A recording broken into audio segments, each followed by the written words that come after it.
নাহমাদুহু ওয়া নুসাল্লি আলা রাসূলিহিল কারীম, আম্মা বা'দ। প্রিয় দেশবাসী, ভাই ও বোনেরা, আসসালামু আলাইকুম ওয়া রাহমাতুল্লাহ। পবিত্র এই রমজানে আশা করি আপনারা সকলে ভালো আছেন। মহান আল্লাহর দরবারে দোয়া করি আল্লাহ তাআলা আপনাদেরকে সুস্থ হালতে রেখে রমজানের হক আদায় করে রোজা রাখার তৌফিক দান করুন। প্রিয় দেশবাসী, বাংলাদেশ দীর্ঘ গণতান্ত্রিক আন্দোলন সংগ্রামের মধ্য দিয়ে নদী নয় সাগর রক্ত উপহার দিয়ে তার স্বাধীনতা অর্জন করেছে।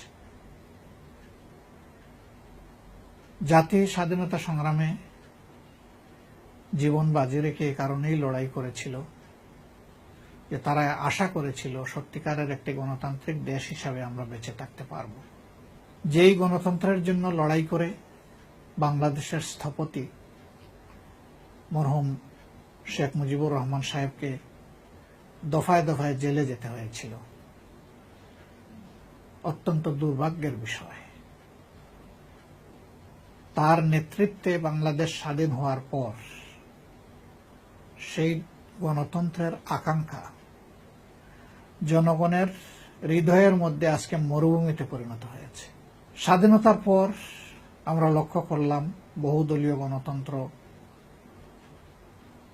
জেঠকে বিদায় করে দিয়ে তার কবর রচনা করে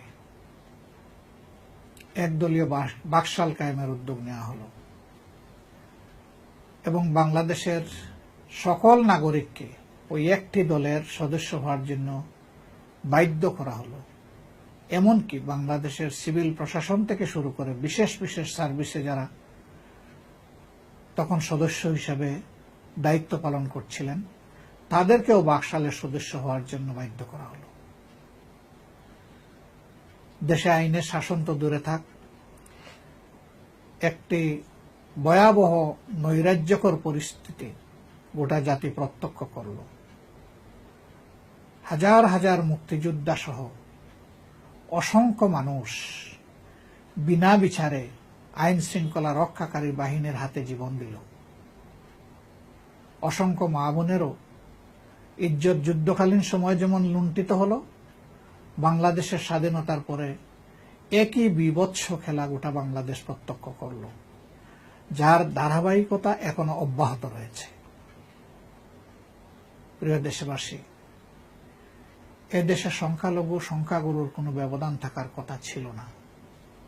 জন্মগতভাবে যারাই বাংলাদেশে জন্মগ্রহণ করেছেন তারা এদেশের নাগরিক এবং সাংবিধানিকভাবে তারা সকলেই সমান অধিকার ভোগ করার দাবি রাখেন। এটি তাদের নাগরিক অধিকার। কিন্তু আজকে আমরা সেই জায়গাটাতেও বড় ধরনের বাড়াবাড়ি এবং জুলুম প্রত্যক্ষ করছি। আমাদের দেশের সংখ্যালঘু সম্প্রদায়ের অনেক নিরীহ মানুষের উপর আজকে দফায় দফায় আক্রমণ হচ্ছে। গণতন্ত্র এবং স্বাধীনতার চেতনা যারা খুব বেশি বেশি করে বলেন, সেই আক্রমণটা তাদের পক্ষ থেকে হচ্ছে। যারা অসাম্প্রদায়িক চেতনার কথা নিয়ে মুখে ফেনা তোলেন তারাই আজকে সংখ্যালঘু সম্প্রদায়ের জমিজমা বাড়িঘর সহায় সম্পত্তি দখলে দস্যুর ভূমিকায় উপনীত হয়েছে। আজকের পত্রপত্রিকা খুললেই সেই বিভৎস দৃশ্য আমরা দেখতে পাই।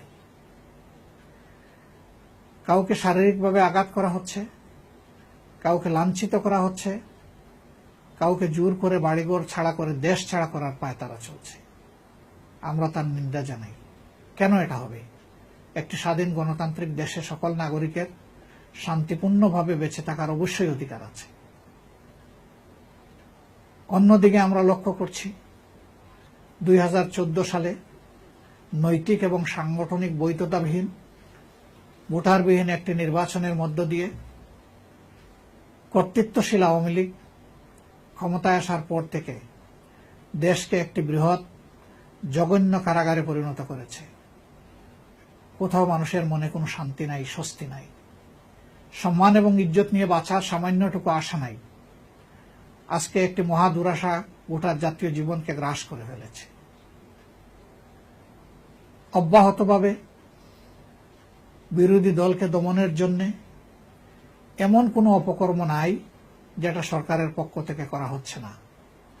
রাষ্ট্রের যে আইন শৃঙ্খলা রক্ষাকারী বাহিনীর দায়িত্ব ছিল দুষ্টের দমন এবং শিষ্টের লালন, নিরীহ মানুষের অধিকারের পাশে দাঁড়ানো, তাদেরকে ন্যায়সঙ্গতভাবে বাঁচার মতো সুযোগ সৃষ্টি করে দেওয়া, সেই দায়িত্ব ভুলে গিয়ে আজকে আমাদের আইন শৃঙ্খলা রক্ষাকারী বাহিনী সরকারের ইচ্ছা পূরণের হাতিয়ারে পরিণত হয়েছে।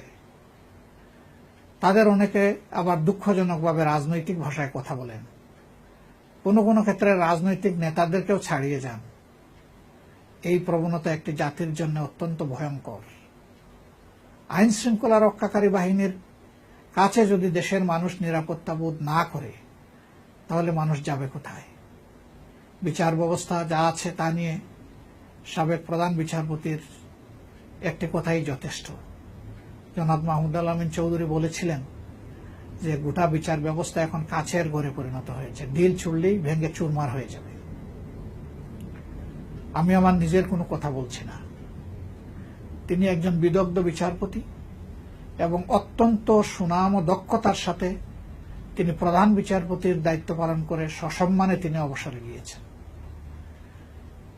তিনি তার দীর্ঘ জীবনের অভিজ্ঞতা এবং পর্যবেক্ষণ থেকে মনের আক্ষেপ নিয়ে কথাটা বলতে বাধ্য হয়েছে। একটি সমাজে মানুষের দুনিয়ায় শেষ আশ্রয়ের জায়গা হচ্ছে বিচার। সেই বিচারের অঙ্গনে গিয়েও যদি মানুষ অবিচারের শিকার হয়, তাহলে দেশের জনগণ যাবে কোথায়? প্রিয় দেশবাসী, দেশের সব কয়েকটি স্বাধীন এবং সাংবিধানিক প্রতিষ্ঠানকে আজকে সরকার চরম দলীয়করণের মাধ্যমে একদম ধ্বংস করে ফেলেছে। তারই একটি হচ্ছে আমাদের নির্বাচন কমিশন। কেউ বলেছেন এই কমিশনের মেরুদণ্ড নেই, কেউ বলেছেন সরকারের অনুগত গৃহপালিত, কেউ বলেছেন সরকারের এজেন্ডা বাস্তবায়নের তারা অংশীদার। আমরা এসব কিছু নাই বা বললাম। আমরা শুধু প্রধান নির্বাচন কমিশনারের একটা উক্তি বলতে চাই। সর্বশেষ হয়ে যাওয়া ইউনিয়ন পরিষদ নির্বাচন, সেই নির্বাচনের এক পর্যায়ে তিনি এসে বললেন যে আগের রাত্রে ভোট দেওয়ার প্রবণতাটা কিছু কমে এসেছে। একজন নির্বাচন কমিশনার, প্রধান নির্বাচন কমিশনার বলতেছেন কমে এসেছে, অর্থাৎ তিনি স্বীকার করে নিচ্ছেন যে আগের রাত্রেই ভোট দেওয়া হয়ে যায়। তাহলে এটা কিসের ভোট, কিসের গণতন্ত্রের এটা বাহন? আপনারা লক্ষ্য করেছেন এরপরে উপজেলা নির্বাচন হয়েছে, সেখানে আপনারা নির্বাচনের নামে রাজনৈতিক চর দখলের খেলা দেখেছেন, প্রাণ হরণের খেলা দেখেছেন, বিরোধী দল দমনের খেলা দেখেছেন, জোর করে উপযুক্ত প্রার্থীদের বিজয়কে ছিনিয়ে নেওয়ার কুৎসিত দৃশ্য আপনারা দেখেছেন। তারপরে সিটি কর্পোরেশনের নির্বাচন আপনারা দেখেছেন, ঢাকার 2 সিটি কর্পোরেশন, চট্টগ্রাম। সেখানে কি হয়েছে দেশি বিদেশি মিডিয়ার সামনে এটা পরিষ্কার ছিল। আমি এর বেশি কিছু বলতে চাই না। তারপরে আপনারা দেখেছেন পৌর নির্বাচন, ওই দৃশ্য জাতি খুব ভালো করে পর্যবেক্ষণ করেছে। নির্বাচনের আগে টেঙ্গাড়ে বাহিনী হিসাবে হায়নার মতো ঝাঁপিয়ে পড়া হয়েছে। এটাকে কোনো ইলেকশন বলা যাবে না, এটি ছিল নির্বাচনের নামে আওয়ামী হরিলুট। এমনকি আওয়ামী লীগ এই নির্বাচন দলীয় ব্যানারে করতে গিয়ে, দলীয় প্রতীকে করতে গিয়ে তারা নিজেদের মধ্যে যে ইনফাইট করেছে, আভ্যন্তরীণ যে যুদ্ধে লিপ্ত হয়েছে, সেই যুদ্ধে লিপ্ত হওয়া থেকে শুরু করে গত ইউনিয়ন পরিষদ নির্বাচনে 150 মতো লোক তাদের মূল্যবান জীবন হারিয়েছেন। তাদের মধ্যে শিশু আছেন, 70 বছরের বৃদ্ধ আছেন। তাদের কি দোষ ছিল? তাদের দোষ একটাই, যে তারা বাংলাদেশের নাগরিক আর এখন শেখ হাসিনার সরকার ক্ষমতায়। এটাই তাদের দুর্ভাগ্য। প্রিয় দেশবাসী, জামাতে ইসলামীকে আপনারা জানেন চক্রান্ত করে নির্বাচন কমিশনে এখন নিবন্ধনবিহীন করে রাখা হয়েছে। যদিও আমরা উচ্চ আদালতে আপিল করে রেখেছি, ন্যায় বিচার প্রতিষ্ঠিত হলে অবশ্যই আপিলে আমরা ইনশাল্লাহ বিজয়ী হব। বিগত ইউনিয়ন পরিষদ নির্বাচন এই প্রথমবারের মতো সরকার সবকিছুকে দলীয়করণ করার কুমতলবেই এটা দলীয় প্রতীকে করেছে। আপনারা জানেন জামাত ইসলামের কোনো প্রতীক যেহেতু কেড়ে নেওয়া হয়েছে, দেওয়া হয়নি, সেই কারণে জামাত ইসলামের লোকগুলোকেই প্রতীক বিবেচনা করে আপনারা তাদের প্রতি সমর্থন ব্যক্ত করেছিলেন। সেখানে চেয়ারম্যান, মেম্বার কেউই পাশ করার কথা ছিল না। আমাদের উপর যেভাবে সাঁড়াশি অভিযান চালানো হয়েছে নির্বাচনের সময়, ভয়ভীতি দেখানো হয়েছে, হুমকি দেওয়া হয়েছে, আক্রমণ করা হয়েছে, বাড়িঘর ভাঙচুর করা হয়েছে, লুট করা হয়েছে, পুড়িয়ে দেওয়া হয়েছে, এই অবস্থায় তো নির্বাচনই করার কথা না। কিন্তু তারপরেও গণতন্ত্রের প্রতি আমাদের কমিটমেন্টের বিষয়টাকে আরেকবার সকল চ্যালেঞ্জ মাথায় নিয়ে স্পষ্ট করার জন্য এই নির্বাচনে আমরা অংশগ্রহণ করেছিলাম। আমরা মোবারকবাদ জানাই আমাদের প্রিয় দেশবাসীকে। জামাতে ইসলামের প্রতি আপনাদের এই সহানুভূতি, এই সমর্থন, এর কারণে আমাদের অর্ধশতাধিক চেয়ারম্যান নির্বাচিত হয়েছেন, যেখানে একজনও হওয়ার কথা ছিল না। সরকার চায়নি যে একজন হোক। হাজারের উপরে সাধারণ আসনে সদস্য নির্বাচিত হয়েছেন, আবার মহিলা ৩০০-র কাছাকাছি নির্বাচিত হয়েছেন। যারাই হয়েছেন আমরা ধরে নিয়েছি যে শুধু তারা নন, এই নির্বাচনে যারা আমাদের পক্ষে দাঁড়িয়েছিলেন তারা সকলেই বিজয়ী হয়েছেন, সকলেই বিজয়ী হতেন যদি জনগণ তার ভোটের অধিকার প্রয়োগ করার সুযোগ পেত। ইনশাআল্লাহ দিন আসবে, আমরা বিশ্বাস করি আমরা চিরতরে আমাদের অধিকার হারাতে দেব না, মানব না। এই অধিকার আদায়ের জন্য লড়াই আমরা করবই, এবং জনগণের অধিকার জনগণ যখন ফিরে পাবে তখন ইনশাআল্লাহ ব্যালটের মাধ্যমেই আওয়ামী অপশাসন এবং গণতন্ত্র হত্যার এই সঠিক জবাব একদিন আওয়ামী লীগ পাবে ইনশাআল্লাহ। প্রিয় দেশবাসী, এইভাবে গণতান্ত্রিক ব্যবস্থাকে ধ্বংস করে দিয়ে স্বৈরতন্ত্রের দিকে, কর্তৃত্ববাদী একদলীয় শাসনের দিকে দেশকে ঠেলে দেওয়া হচ্ছে। গণতান্ত্রিক, নিয়মতান্ত্রিক, ঐতিহ্যবাহী দলগুলোকে আজকে টুটি চেপে সরকার যেভাবে হত্যা করতে চায়, নির্মূল করতে চায়, এই অবস্থা অব্যাহত থাকলে দেশে এখন যে আগাছা পরাগাছার জন্ম হয়েছে, যেখানে দেশের অনেক গুরুত্বপূর্ণ নাগরিককে দল, মত, জাতি, ধর্ম নির্বিশেষে গুপ্ত হত্যার শিকার হতে হচ্ছে, একই সাথে অত্যন্ত দুঃখজনকভাবে আইন শৃঙ্খলা রক্ষাকারী বাহিনীর হাতে বিনা বিচারে প্রায় প্রতিদিন যেভাবে দেশের নাগরিককে বন্দুকযুদ্ধের নামে মরতে হচ্ছে, এটি দেশের জন্য কোনো সুসংবাদ নয়। এই অবস্থার অবসান চাই, আর এই অবসানের জন্য দুটি জিনিসের কোনো বিকল্প নেই।